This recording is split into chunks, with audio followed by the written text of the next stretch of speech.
ভোটদান সাব্যস্ত কৰিলে মন্ত্ৰী ৰঞ্জিত কুমাৰ দাসে। ৰাতিপুৱা 9:30 পৰিয়ালৰ সৈতে ভোটদান সাব্যস্ত কৰিলে মন্ত্ৰী ৰঞ্জিত কুমাৰ দাসে। পত্নী আৰু কন্যাক লগত লৈ ভোটদানৰ বাবে এনেদৰে ভৱানীপুৰ হৰভোগ বিধানসভা সমষ্টিৰ বৰপেটা ৰোডৰ 130 নং গোপীনাথ বৰদলৈ হাইস্কুল ভোট কেন্দ্ৰত উপস্থিত হয়। আনহাতে হাতত ছাতি লৈ হলেও সকলো ভোটাৰ ৰাইজকে ভোটদান কৰিবলৈ আহ্বান মন্ত্ৰী ৰঞ্জিত কুমাৰ দাসৰ। এনে ছেকেণ্ড পজিশ্যন থাৰ্ড পজিশ্যন থাকিব, কিন্তু যুঁজটো নহ'ব, যুঁজ একেই নহ'ব। এতিয়া আপুনি ধৰক 80 নম্বৰ পালে, এতিয়া মই ধৰক 30 বা 40 নম্বৰ পালোঁ। This is not call competition. সেইটো প্ৰতিযোগিতা বুলি নকয়। সেইটো কংগ্ৰেছ প্ৰতিদ্বন্দ্বিতাত আহিবনে? প্ৰতিদ্বন্দ্বিতাত নাহে, সেইটোত নাহে, এইটোতো কোনো কাৰণতে নাহে। কিন্তু নিশ্চিত ওপৰত মোৰ এনেকুৱা অভিজ্ঞতা মোৰ আছে, আমাৰ ইয়াৰ সাংবাদিকৰ অভিজ্ঞতা আছে। এইটো 2011 চনত আমাৰ সাংবাদিক এজনে সুধিছিলে যে প্ৰতিদ্বন্দ্বিতা কাৰ লগত হ'ব, আৰু মই এতিয়া কনফিডেণ্টলি কৈছিলোঁ যে কোনো কম্পিটিশ্যন নহ'ব বুলি কৈছিলোঁ। আৰু হয়ও ৰিজাল্ট যেতিয়া পালোঁ 2021 চনত দেখিলোঁ যে মই প্ৰায় 21,000 মাৰ্জিনত জিকিছিলোঁ, আৰু বাকী প্ৰাৰ্থীবিলাকৰ ছিকিউৰিটি ফৰফিট হৈছিলে। কিন্তু মই ইয়াতে ছিকিউৰিটি ফৰফিটৰ কথা নকওঁ, কিন্তু নিশ্চিত ওপৰত প্ৰতিযোগিতাত নাহিব, এইটো নিশ্চিত। প্ৰতিকূল বতৰ কিমান আশা কৰে, কিমান ৰাইজ ওলাই আহিব?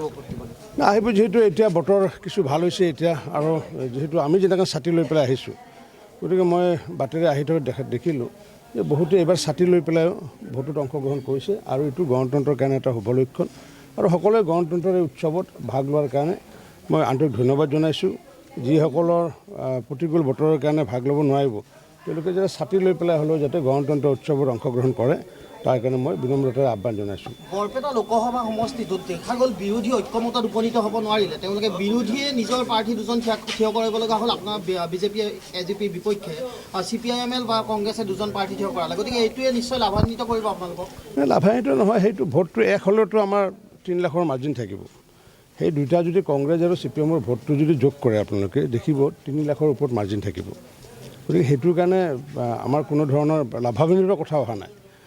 ৰাইজে স্বতঃস্ফূৰ্তভাৱে ভোটদান কৰিছে, স্বতঃস্ফূৰ্তভাৱে এইবাৰ যিহেতু আমি মানুহৰ হৃদয়ত আছোঁ, মৃত্যুঞ্জয়ত মানুহৰ হৃদয়ত আছে, গতিকে যিহেতু আমি যি ৰাইজক সেৱাৰ কাৰণে আহিছোঁ, অন্য দলৰ কথা হৈছে কি তেওঁলোকে শাসনত আহে ক্ষমতাৰ কাৰণে, আৰু আমি শাসনত আহোঁ সেৱাৰ বাবে। গতিকে শাসনত আমি সেৱাৰ বাবে আহোঁ যিহেতু, ভাৰতীয় জনতা পাৰ্টীয়ে হওক বা মৃত্যুঞ্জয়ে হওক, গতিকে আমি সেইকাৰণে ৰাইজৰ হৃদয়ত আছোঁ, আৰু অন্য দলবোৰ ৰাইজৰ হৃদয়ত নাই, ৰাইজৰ পদূলিত আছে। বিশেষকৈ বৰপেটা হওক বা আমাৰ হাজো, কাৰণ সেইপিনে হাজো ইপিনে পৰিছে মানে বৰপেটা লোকসভা, ইপিনে বৰপেটা পৰিছে, ইপিনে অভয়পুৰী পৰিছে। গতিকে অভয়পুৰী হওক, বৰপেটা হওক, বহৰী হওক, হাজো হওক, হৈ পেলাই আমিনগাঁৱলৈ এটা ৰেলপথ, এটা ৰাইজৰ দীৰ্ঘদিনীয়া দাবী এটা আছিলে, আমিও সেই দাবী কৰিছিলোঁ।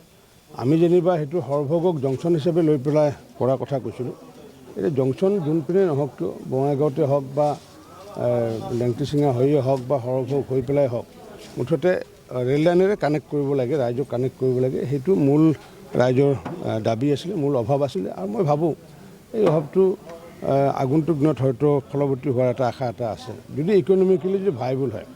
কাৰণ কিয় ৰেলৱেৰ যি ছাৰ্ভে, সেই ছাৰ্ভেত পূৰ্বতে ছাৰ্ভে কৰোঁতে তেওঁলোকে ইকনমিকেলি ভাইবল বুলি নহয় বুলি কৈছিলে।